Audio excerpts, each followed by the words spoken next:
নমস্কার বন্ধুরা, সাথী কিচেনের আবারও একটি পর্বে আপনাদের সবাইকে স্বাগত।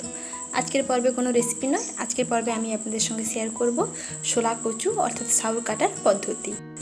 শোলা কচু কাটতে অনেকেই ভয় করে, মনে হয় হাত চুলকবে, কিন্তু এইভাবে যদি শোলা কচু কাটানো যায় তাহলে হাত কিন্তু একটু চুলকবে না, এবার সুন্দরভাবে কেটে আপনি রান্না করে নিতে পারবেন।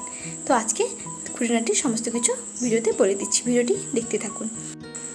প্রথমে একটি ছুরি দিয়ে এইরকম চাকা চাকা করে কেটে নিচ্ছি। 1 থেকে 1.5 ইঞ্চি পুরু থাকবে, এরকম গোল গোল করে কেটে নিতে হবে। এখন খোসাগুলোকে ছাড়িয়ে নিচ্ছি। এই কাজটি আমি ছুরি দিয়ে করছি, তবে আপনারা যদি চান বটি দিয়েও করতে পারেন। বটি দিয়ে করার সময় হাতে অবশ্যই প্রথমে একটু সর্ষের তেল মেখে তারপরে অল্প একটু লবণ হাতে মেখে নেবেন, তাহলে দেখবেন কোনো সময় আর হাত চুলকবে না এবং হাতের মধ্যেও কোনো কষ পড়বে না। হাত ধুয়ে নিলে সুন্দরভাবে হাত পরিষ্কার হয়ে যাবে। এই টিপসগুলো ফলো করবেন, দেখবেন আপনারও কোনো সমস্যা হচ্ছে না। শোলা কচু কাটার সময় হাতও চুলকোচ্ছে না এবং হাতের মধ্যে কোনো লালচে ভাব কষ আসছে না। এখন ছুরি দিয়ে এইরকমভাবে কেটে নিচ্ছি।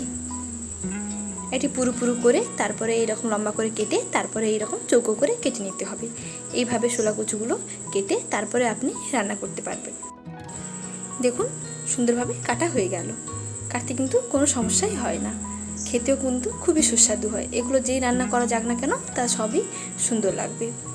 এইভাবে শোলা কচু বা শাউর সুন্দরভাবে কেটে নিয়েছি। আশা করি ভিডিওটি দেখে আপনাদের ভালো লেগেছে।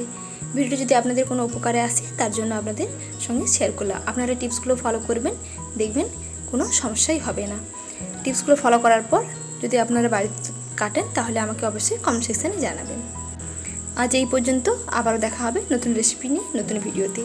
ভালো থাকবেন এবং আমার চ্যানেলটিকে প্লিজ সাবস্ক্রাইব করে রাখবেন। আমার চ্যানেলের সঙ্গে যুক্ত থাকুন এবং প্রতিদিন নতুন নতুন রেসিপি দেখতে থাকুন।